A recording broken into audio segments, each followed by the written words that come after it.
Hello and welcome to the Coding Bytes. I am Abhishek Parmar, and in this video we are going to discuss Cognizant code debugging questions which were asked on 16 and 17 October 2020. But before starting this video, if you have not subscribed to the channel, please subscribe and press the bell icon so that you never miss any update.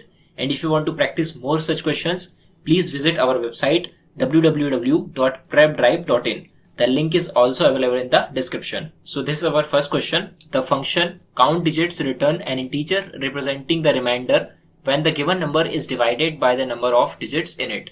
The function count digits accept an argument which is num, an integer representing the given number, which we will see in the given function. Now the function count digits compiles successfully but fails to get the desired result for some test cases due to logical errors, which means in the given code you do not have to look for any syntax error, because as it is already mentioned in the question that the program compiles successfully, which means there is a logical error in the function, and your task is to fix the code so that it passes all the test cases. For example, in the first test case, if the input is 782, now if you divide 782 with 3, which is the number of digits of this number, then you will get the remainder as 2. And similarly for the second test case, if you see 21340, if you divide 21340 with 5, then you will get a remainder as 0. Now this is the code which is given in the question. So the return type of this function is int, which means this function is going to return a integer value, and the function name is count digits, and it is taking one argument which is num, which is an integer. Now for this particular code, we will have to look for a logical error. Now in this particular program, first of all, you have a variable count having value 0. Now after this, there is a while loop. Now this while loop simply calculates the number of digits in a number. So for that particular purpose, we are using this while loop. Now if the number is 782, which is given in the first test case, then after the execution of this loop, we will have 3 in this count.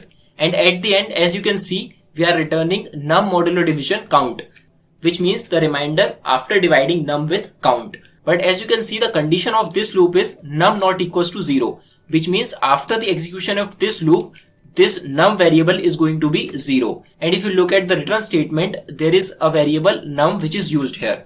So as you can see, after the execution of this loop, num is going to be 0, which means this num should not be present here. So here what we can do is we can take a temporary variable having the same value as num, and at the end, instead of num, we can write temp. So as you can see, after modifying this code, I have taken a variable temp and initializing it with value num, and at the end in the return statement, I am using temporary variable instead of num. Now if I execute this code, so you can see I am getting the output 2 for the value 782. So this was the logical error in this code, and after that you can move to the next question. Now moving to the next question. So the question is, the function array reverse modify the input list by reversing its elements. The function array reverse accept two arguments. First one is length and the second one is an array. And the function array reverse compiles successfully but fails to get the desirable result for some test cases due to logical errors. So your task is to fix the code so that it should pass all the test cases. So for example, in the first test case input, you can see we are given number 4, which is the size of this array having elements 4, 2, 8 and 6. So the given function should reverse this array and the output should be 6, 8, 2, 4. Similarly, in the second test case, the size of the array is 3 and this array has 3 variables 11, 20 and 17. And in the output, as you can see, we have an array which is reversed. So this is the function given in the question. Now you will have to look at this particular function. So you will have to find the logical error and fix it so that it passes all the test cases. So as you know, for reversing an array, first of all, we are taking a variable I which is going to be used in this loop, and then we are taking a temporary variable which is going to be used in this for loop for swapping two numbers. And after that, we are taking a variable original length, and this original length is initialized with the value length, which is an argument to the function. And in this for loop, the condition is I less than equals to original length divided by 2. And then we have a temporary variable, and in the temporary variable, we are storing the last element of the array, and on the last position of the array, we are going to copy the first element. And after that, similarly, in the first position, we are going to copy temp, which was nothing but the last element. And then we are saying length minus equals to 1. So because of this, length will be decremented by 1 after each iteration. So if you clearly look at this particular code, So as you can see, we have a condition original length divided by 2. And in this loop, we are decrementing length by 1. So what we can do is, we can use the length variable at this particular location, and then our function should work correctly. So I have modified this function and I have written length instead of original length. Now if I execute this code, so for the input array 1, 2, 4, 5, we are getting the output 5, 4, 2, 1, which is nothing but the reversed order of the given array. So this was the logical error in this function. Now after this question, you can move to the next question. Now moving to the third question. So in this question, the function drawPrint_pattern accepts an argument num and an integer. The function drawPrint_pattern prints the first num lines of the following pattern. For example, if num is equals to 3, then the pattern is going to be like this. So the function drawPrint_pattern compiles successfully but fails to print the desired pattern, which means in this program also there is going to be a logical error. And this is the code which is given. So in this function, first of all, we can see the name is drawPrint_pattern and the return type is void, and it is taking one argument which is num.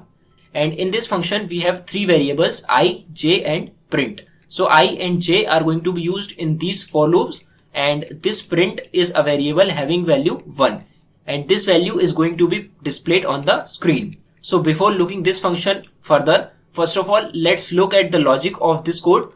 So as you can see, for the input 3, we are having 3 rows, and in the each row we are going to display 2 into I columns. Now look at this for loop. So this for loop has a variable I with a value 1, and the condition is I less than equals to num, which is correct. And after that, I is incrementing at each iteration. So till this, we are all good. Now after that, in the next for loop, we are having j equals to 1, and j will iterate till j is less than equals to 2 into I. And after each iteration, j will be incremented by 1. But after this, as you can see, there is a semicolon at the end of this for loop. So if we put a semicolon after the for loop, so what it means is this for loop has no body, which means this for loop will iterate. But this statement printf will be considered as a part of outer for loop. And because of this printf statement will not execute for this for loop. So all we have to do is just remove this semicolon, and this particular pattern will be displayed. So now after removing the semicolon at the end of the inner for loop, if I execute this code, so you can see we are getting the exact pattern for the value 3. Now this was a very minor logical error, but while solving this kind of question, you will have to look at each line and try to find the logical error. And after removing that logical error, you can move to the next question. Now moving to the fourth question. So the function replace value is modifying the input list in such a way, if the length of the input list is odd, then all the elements of the input list are supposed to be replaced by ones. And in case it is even, the element should be replaced by zeros. For example, if the input list is 0, 1, 2, then the function will modify the input list with 1, 1, 1, because the size of this input list, or you can say an array, is 3. And because the size is odd, so all the elements are going to be replaced with ones. Now this function replace accepts two arguments. The first is the size and the second is the integer array. So this function replace value compiles successfully but fails to get the desired result, which means there is a logical error in this code. So your task is to find the logical error and debug this program. So in the first test case, you can see we have an input as 3 and the elements are 0, 1 and 2. And the output should be 1, 1, 1, which means all the elements should be replaced with value 1. So this is the code which was given with the question. So in this code, first of all, you can see we have a return type as void, and then we have two arguments here. The first one is size of the array and the second one is an input array or input list. Then inside this function, we are taking two variables I and j, which are going to be used in this if and else block. Then in the if condition, first of all, we are checking size modulo division 2 double equals to 0, which means if the size of the input list is even, then we are going to execute this particular statement inside this if block. So in this block, first of all, I is initialized with value 0, and then we are having a while loop. So this while loop is going to iterate for the entire input list, and inside this while loop we have input list of I equals to 0, which means each of the element of the input list is going to be replaced with value 0. And after that, as you can see, I is incremented by 2. And this is the logical error here. So as you know, for accessing each element of the input list, we should say I plus equals to 1. and this was the logical error. And similarly for this else block, I plus equal to 2 is also present here. So these two statements should be replaced with I plus equals to 1. Now after changing these two statements, if I execute this code, so as you can see we are getting 1 1 1 and the size of this array was odd. So because it was odd, so all the elements are replaced with value 1. So moving to the next question. So the function count occurrence return an integer representing the count of occurrence of the given value in the input list. So after reading this line, you can understand that we will have a function count occurrence which is going to count the occurrence of a particular value in the given list or a given array. And this count occurrence accepts 3 arguments. So the first one is going to be the length of the input list, and the second is going to be the value which is going to be searched in a particular array, and we will have to find the occurrence of that particular value in the input list. And the third is obviously going to be an input list. Now this method compiles successfully but fails to return the desired result because of some logical error. So your task is to fix the code so that it passes all the test cases. So as you can see in the first test case, we have 3 as the size of the array and the array elements are 1, 2 and 3. And the value which is going to be searched is 2. So if you look at this array, the value 2 is present only one time, and that is why the expected return value is 1. Now this is the code which is given with the question. So in this code we have a return type int. That means we will have to return a value which is count here, and then there are 3 arguments. The first one is length of the array or input list, the second is the value, and the third is an array. Then inside this function there are 2 variables I and count. So I is going to be used in this while loop and count is used to count the occurrence of a given value. So inside this loop, first of all we are having a condition I less than length, which means this loop is going to iterate for each value of the input list. And inside this particular while loop we are having a condition if ARR of I double equals to value, which means if any of the value of the input list matches with the past value, then we will increment count by 1. But as you can see in the next iteration, similar condition will be tested again, and at this point of time I is still 0, but it should be 1. So we can say the increment statement of I is missing in this while loop. So this is the logical error that we will have to resolve. Now after adding I++ in this loop, if I execute this code, so as you can see I am getting the output 2 because in my input array 2 was present 2 times, which you can see here. Now moving to the 6th question. So in this question, the function sum element return an integer representing the sum of the elements in the input array that are greater than twice the input number k and present at the even index. And this function sum element accepts 3 arguments. The first one is the size of array, and there is a second argument numk, which is representing the input number, and input array, which is a list of integers. Then this function sum element compiles successfully but fails to return the desirable result. Your task is to debug the code so that it passes all the test cases. Now as you can see in the first test case input, we have an array of 5 elements. So the size of array is 5. And then the array elements are 1, 5, 10, 2 and 12. And we have another value which is 2.